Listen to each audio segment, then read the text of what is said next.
அதிகரிக்கும் பாலியல் குற்றங்களால பெண்கள் எப்போதும் அச்சத்துடன் வாழும் மாநிலமா மாறி இருக்கு தமிழ்நாடு.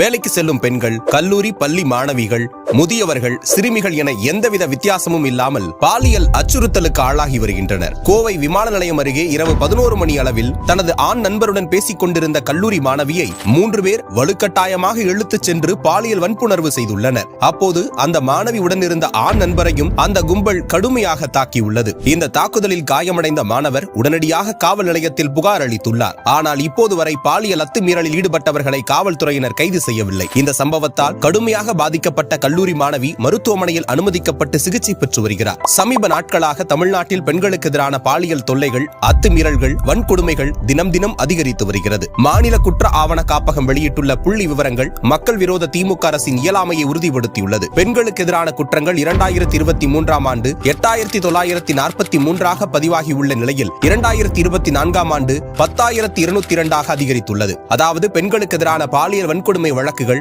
21% அதிகரித்துள்ளது. அது மட்டுமல்லாமல் குழந்தைகளுக்கு எதிரான குற்றங்கள் 2022 6,580 இருந்த நிலையில் அது 2023 6,968 உயர்ந்துள்ளது. அதேவேளை இந்த குற்றங்கள் நிகழ்த்தியவர்கள் பெரும்பாலும் தண்டனை பெறாமல் இன்னமும் சுதந்திரமாக சுற்றித் திரிகின்றனர். தற்போது நடந்துள்ள கோவை மாணவி பாலியல் வன்கொடுமை சம்பவத்தில் கூட குற்றவாளிகளை காவல்துறையினர் இப்போது வரை கைது செய்யவில்லை. சமூகத்தை பாழ்படுத்தும் குற்றங்கள் இரும்பு கரம் கொண்டு அடக்கப்படும் என அறிக்கை அளித்த மக்கள் விரோத முதல்வர் ஸ்டாலின் அந்த இரும்பு கரத்தை துருப்பிடிக்க விட்டுவிட்டு தனது ஆட்சியில் எந்த தவறும் நடக்காது என பொய்யான விளம்பரங்களை பரப்புவதற்கு மட்டுமே கோடிக்கணக்கில் அரசு பணத்தை செலவழித்து வருகிறார். பெண் பிள்ளைகளை பெற்றெடுக்கும் ஒவ்வொரு குடும்பத்தினரும் அச்சத்துடன் வாழ வேண்டிய சமூகமாக தமிழ்நாடு உருவாகியுள்ளது பெரும் வேதனை அளிப்பதாக உள்ளது.